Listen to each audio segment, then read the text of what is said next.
Hi everyone, welcome to Watch It Play Table Talk. My name is Rodney Smith.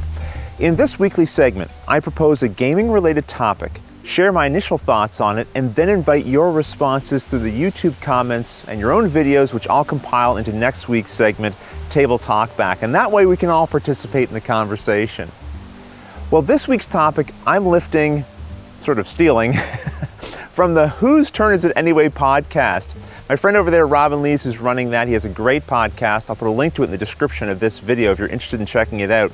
But they had a topic that I thought was really interesting, and the question was, how do we feel we're evolving as gamers? And I ask this not generally, I mean specifically you as an individual. And so I want to talk a little bit myself about how I feel like I've changed over the years as a gamer. When I first started to think about this topic, I wasn't really sure there was much evolution to speak of. And I don't know if that's because I was just thinking on the surface level or taking the long view, but I've always enjoyed buying, learning, and playing games. That certainly hasn't changed.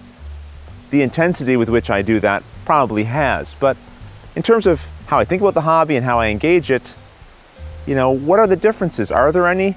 Well, as I started to think about it more, I realized, yes, there has been some distinct changes. So what were they? One of the first things I think back to is when I was in university and me and my friends were playing Necromunda.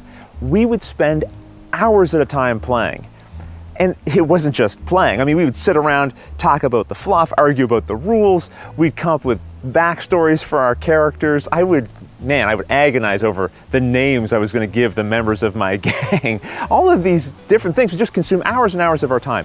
And sometimes alone, I remember when I was younger, I would spend all kinds of time alone in my room designing games, usually like role-playing games. And this was before I'd even played a role-playing game, but just had sort of heard about them and was interested in them. I would try to imagine what would a role-playing game be like, and I would do these medieval drawings of weapons and different kinds of equipment characters would get. I would come up with rules and all sorts of things. And what that made me think about was the luxury of time that I had in my youth. You know, this was a time where I could just spend, you know, aside from eating and sleeping and some homework, just the rest of my time obsessed with whatever gaming activity I was involved in at the time. Now, I still spend a lot of time gaming, that's certainly true, but a lot of that is around the work aspect of Watch It Played, and it's still fun, believe me, but it does change the kind of games that I'm drawn to. Most of the times, I'm going to be playing games that are a little less complex, that can be played in the matter of an hour or two at a time, rather than some of these games I used to play that would take several hours, sometimes several days just to play. But it wasn't just how much time I was spending, it was also how I was spending that time that was different. When I was younger, I was usually focused in on maybe one or two games at most, whether that was Necromunda or Magic the Gathering or Ambush or the Versus CCG or Lord of the Rings CCG, whatever it was. At most, I was playing just one or two of those games. So I was spending a lot of time in the setting or lore of that game. I was developing strategies. I was being much more competitive, sometimes playing in local tournaments and that sort of thing. My interest was in sort of exploring that game fully and mastering it, if you will. These days, it's not really like that at all. I'm definitely much more of a more different kinds of games more often type of player. And so often, when I sit down to play a game, I'm not just having to try to remember strategies. I'm usually having to try to remember the rules because I've played so many other games since the last time I played the game I'm about to sit down and play. When I was listing some of those games that I enjoyed, I referred to Magic the Gathering and other collectible card games. I used to love opening up packs of cards, not knowing what was inside, and then finding that rare card that my friends didn't have. That was so much fun. But I was into collectible card games when Magic the Gathering was first out. My friends and I, we just sat around, we just made up the coolest decks we could think of. This was before there was a crazy meta and you could go to the hive mind of the internet to net deck these unbeatable combos. And, you know, once it got to that level of competition, and once I discovered how compulsive I can be about collecting things and being complete about it, I realized this was not a good fit for me. And so I turned away from the collectible card game format. Now that said, I still enjoy that format. of a card game that has this ever-expanding massive pool of cards, but I don't enjoy the thrill of the hunt like I used to. And so for me, the living card game format is so much better. I actually don't even enjoy the idea of coming to a game and playing it where, yes, I beat you, and that's because I have better cards than you do.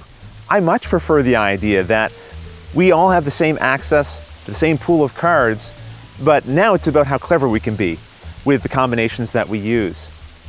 Of course, living card games can be still just as expensive as a collectible card game, depending on your budget and your inclination to have everything.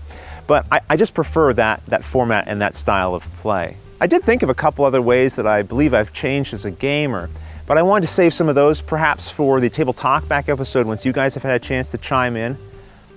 But one thing I wanted to mention is that as of late, within the last few weeks, I feel like I've been kind of swinging back in the other direction now by necessity and by interest. I think I'm always going to be, from now on, more kinds of games being played less often kind of gamer. But I wonder if there's room for me to have maybe one or two games that I do go back to, that I do sort of explore deeply, learn the strategies. I kind of had a craving to do that, and maybe it would be a miniatures game or a living card game, maybe one of each, something like that, that me and my friends here locally, we could all kind of invest in together and explore together, and maybe when we have our game groups, make sure we play at least one game of that before we get into all the variety of different games that I'm going to hoist on them. So, I don't know, I guess I'm kind of in a little, maybe another shifting point in my evolution. I don't know, but I'm very curious to hear what you have to say. Think back, do a little self-analysis, and let us know in the YouTube comments below how you think maybe you've evolved as a gamer. If you want, we'd love to get your video responses. Shoot a quick video and just talk to us about how you think you've changed. In next week's episode, I'll compile some of those responses together, and we'll talk about this a little bit more. But until the next episode, thanks for watching.